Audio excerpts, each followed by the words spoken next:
예, 오늘도 이어서 이 해심밀경, 이 해심밀경이 5권 8품으로 구성되어 있다.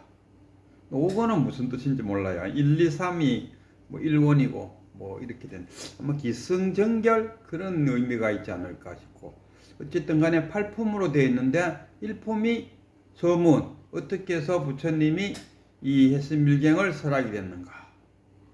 이 해수밀경을 설하기 위해서 많은 이제 보살들이 앉아 있어요.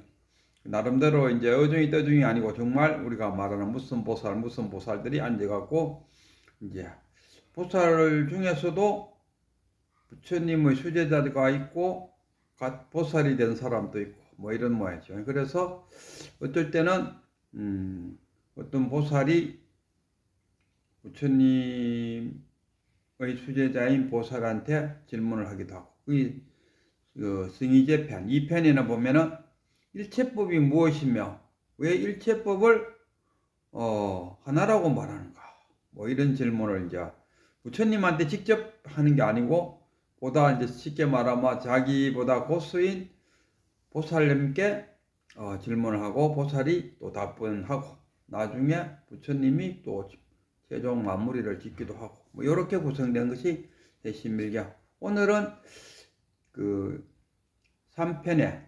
3품의 심의식 편을 한번 이야기를 해볼까 싶어요. 그 대승기승론 같으면은 거기는 1심에서 나눠지면은 진여문과 생멸문으로 나눠진다 이러지 않습니까? 여기도 승의제편 2품이 승의제품인데, 승의제품이 뭐냐 하면 진제를 말하는, 진제가 있다 하면 뭐 행제가 있죠. 우리가 현상이 있어 뭡니까? 실상이 있다. 깨쳤다는 것은 무엇을 이야기합니까? 깨쳤다. 현상에서 벗어나서 실상을 볼 수 있다. 그게 뭡니까? 산은 산이요 물은 물이로다. 이게 깨치지 못한 중생들은 산으로 보지 못하고 물을 물로 보지 못한다. 이런 이야기. 그럼 왜냐? 자기의 시각으로 깨치지 못할 때는 18개가 깨치지 못한 자의 세계라. 18개가 어떠면 아니비설신의 60가, 색성양 미촉법, 불둘 그다음에 식 6개의 식, 이것이 모여갖고 3, 6이 18 해서 18체계, 이것이 각자가 갖는 세계다 이겁니다. 그러니까 우리가 같이 밥을 먹는 한 식구라도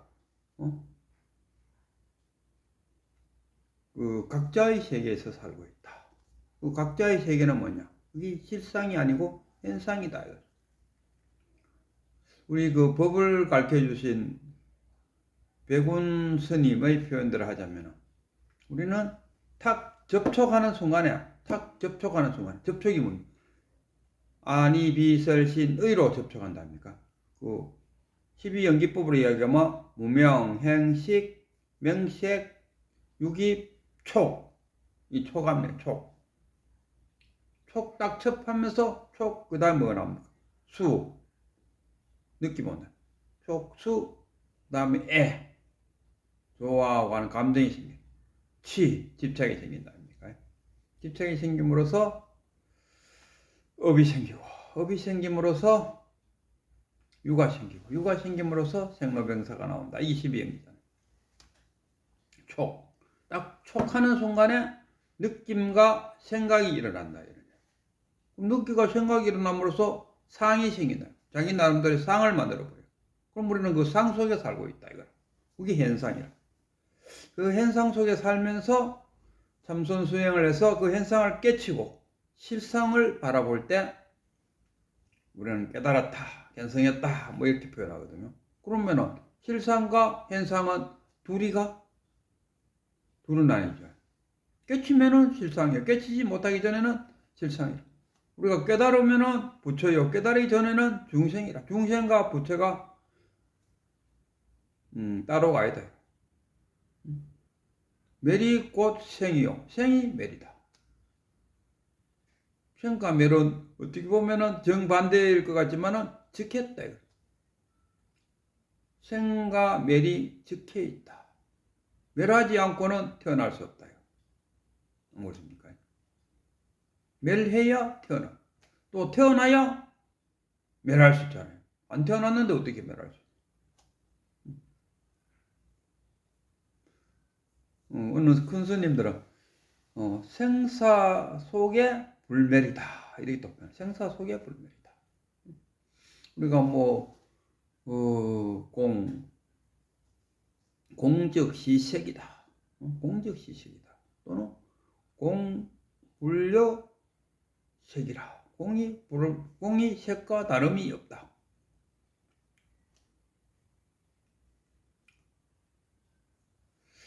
그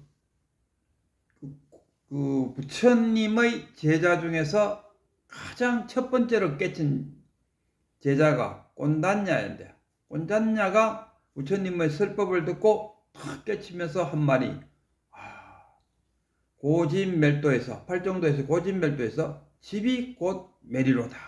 생사가 곧 열반이네. 이 한마디 탁 던지니까 부처님이 깨쳤구만. 그래서 부처님이 자기가 깨쳤을 때보다가 더 기분 좋아했다. 이런 이야기. 이게 전법이 되는구나. 처음에 부처님이 자기가 깨치고 나서 이 참 심묘한 이 법을 어떻게 전할 것인가. 전할 방법이 없다. 나는 그냥 열반에 들어야겠다. 하니까 왜 합니까? 제적 신인가 와서 그래도 뭐 부처님께서 설법을 하면 누군가 알아차릴 사람이 아니겠습니까? 이 불교에서도 이 귀신이 있어요. 신이 있어요. 근데 이 불교의 그 인도 문화 속에서 사니까, 인도는 뭐 신의 천국이잖아요. 온갖 신들이 다 있답니까? 우리나라도 한때는 온데 다 신이 있었어요. 부엌에 가면 부엌신, 또 그 부엌 뭡니까 그 부엌 이렇게 하는 막대기에도 있고, 정랑에 가면 정랑에도 있고, 부뚜막에도 있고, 온 신이 없는 데가 없답니다. 우리도 한때는 신의 세계에 살았어요. 부처님 살아있을 때도 그 인도에서는 그야말로 신의 나라. 근데 특이한 것은 그 신들이 깨달은 자, 적어도 아르함마 돼도 신의 위에 있다. 신들이 와서 부처님은, 특히 부처님한테는 신들이 와서 부처님의 설법을 듣는 그런 지경이니까 신들이 깨달은 자보다는 아래에 있는 자들이다. 불교에서는 그렇게 이 신들을 다루고 있다. 그래서 이 해심밀경에서 이 해심밀경이요. 해석할 해자. 그 다음에 마음 심자가 아니고 깊을 심자. 밀은 은밀할 밀자. 경은 부처님의 말씀을 모은 것을 경이라. 그래서 깊고 은밀한 것을 해석해 놓은 경이 해심밀경이다. 그래서 오늘은 심의식에 관해서 이제 산품이 심의식이래요. 이 산품을 공부하면서 가장 먼저 탁 떠오른 자가 누구냐 하면 프로이드는 성격 이론을 무의식, 원욕, 그 다음에 자아, 초자아 이렇게 나눈다. 원욕은 그야 본능적인 것이고, 자아는 이 본능적인 것을 이 초자아와 이 본능을 둘이를 잘 조화시키면서 자신의 유기체를 유지하는 것. 그것이 자아잖아요. 여기 또 뭐 불교 용어로서도 자꾸 자아 이렇게 썼는데, 자아는 내가 아니다. 참나를 찾아야 된다. 참나가 내고 자아는 내가 아니다. 이렇게 뭐 자아가 뭐냐 했을 때 또 느낌, 생각, 뭐 오감을 우리가 자아라 한다. 에고라 그래요. 에고. 영어로 표현하니까 에고 이러더라고. 에고. 그게 프로이드가 말하는 원초적인 자아와 그 도덕적인 자아 이렇게 나눴어요. 그래서 이 자아가 우리를 지금 삶을 유지할 수 있는 유지 발전시키는 운동력이다. 이게 뭡니까? 이게 지금 신밀경대로 하자면은 그 힘의식으로 나눴어요. 힘의식. 그러면 대성기순론에는 어떻게 나누나? 대성기순론은 1심이 진여문과 생멸문으로 나눴어요. 진재와 속재 이거 아닙니까? 근데 이게 지금 신밀경에서는 심의식으로 나눴는데 이 심의식이 프로이드 이론은 1900년도에 나왔다고 보면은 이 대성경제는 이 해심밀경은 한 3세기에 나왔으니까 뭐 대충 계산 잡으면 1500년 전에 벌써 아마 이 경전에 나와 있는 이야기를 프로이드는 1500년 후에 어찌 불교의 지식을 얻어갖고 자신의 이론의 바탕으로 삼았다. 프로이드가 말하는 그 정신분석학 아닙니까? 정신분석학에서의 프로이드 이론이 뭡니까? 그 원초적 자, 도덕적 자. 이렇게. 그럼 의식은 어떻게 났나? 프로이드는 의식을 무의식, 전의식, 의식으로 나눴어요. 그렇게 딱 볼 때 이 프로이드 이론은 그야말로 해심밀경의 영향을 그 뿌리를 두고 있다 해도 과언이 아닐 것입니다. 이 천재들을 보니까 이 불교 이야기는 하나도 안 하면서도 자기의 이론을 다 개발하는. 우리가 잘 알고 있는 로저스의 상담이론. 로저스의 상담이론 빼대하면은 긍정적인 수용과 진실성, 무조건적인 수용, 진실, 또 뭐 하나 있는데?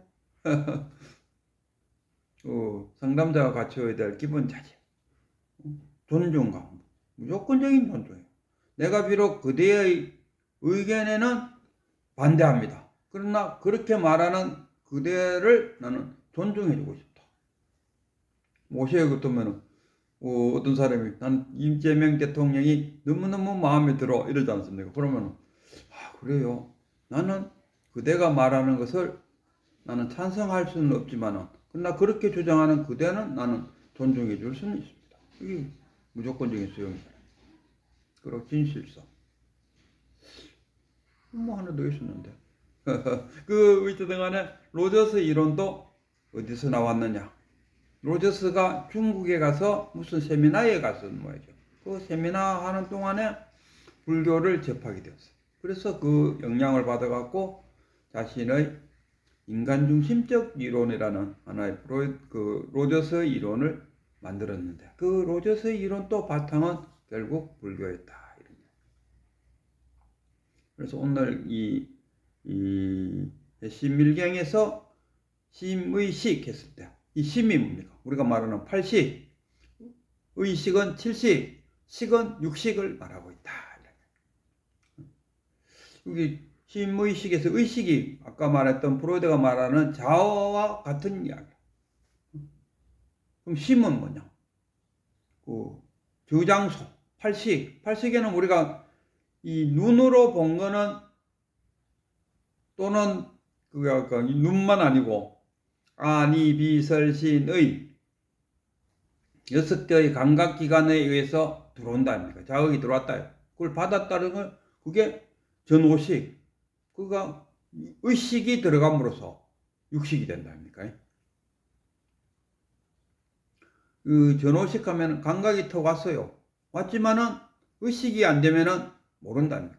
막 이런 게 있잖아요. 전쟁터에서 막 생사가 왔다 가는 막 서로 간에 막 총을 쏘고 할 때, 언제 자기 허벅지에 총을 맞은지 몰랐어요. 전쟁이 끝나고 나서, 그 전투가 끝나고 나서 보니까, 자기 허벅지에 총을 한 방 맞았더라고요. 이거 뭡니까? 감각은 있었어요. 그러나 의식이 없었기 때문에 내가 맞았는지 안 맞은지를 모른다. 의식이라. 식이 있어야 돼. 그래갖고, 의는 뭡니까? 그래서 내 행동의, 내 유기체를 잘 보존하기 위해서 어떤 행동을 취해야겠느냐. 빨리 가서, 문과에 가서 약을 바르고, 뭐 어쩌고 치료한다. 힘은 뭡니까? 그런 것들이 모든 것이 저장되어 있다. 우리가 요거를 딱 들고 요거 딱 보는 순간에 볼펜이다. 이건 뭡니까? 이 볼펜이라는 것이 내 그 심의식 했을 때 심에 저장되어 있다. 팔식에 저장되어 있기 때문에 저장되어 있는 그 기억과 지금 요거와 딱 매칭시켜 갖고 이게 볼펜이라는 것을 탁 인식한다. 인식의 바탕, 의식도 마찬가지고 의식할 수 있는 기반이 뿌리가 어디 있냐 하면 심에 있다. 그래서 그 불교에서는 오직 마음 하나밖에 없다. 선불교에서는 오직 마음 하나밖에 없다 그러지 않습니까? 뭐 생각이고 이런 걸 그럼 불이가 할 때 마음 하나밖에 없어요. 마음이 출렁거리면 뭡니까? 진여와 속죄로 나눠죠. 마음이 출렁거리면은 망상이 생기고 생각이 생기고 느낌이 생기고 바다의 파도가 출렁출렁 거린답니까? 그러면은 바다와 파도는 둘인가? 둘이 아니잖아요. 파도가 바닷속에 깔아지면 고요한 해인산매가 이루어진다. 우리 마음이 고요해진다. 고요한 상태. 거기 사마타를 통해서 마음이 고요해질 때 그 속에서 반야의 지혜가 탁 나온다. 그래서 우리는 탁그 은행 말씀의 그 넘어 거기에 진리가 있다. 우리가 부처님의 말씀이 진리다 이러는데 진리 아니면 부처님의 말씀은 진리가 아니고 부처님의 말씀은 진리를 가리키는 하나의 손가락이다.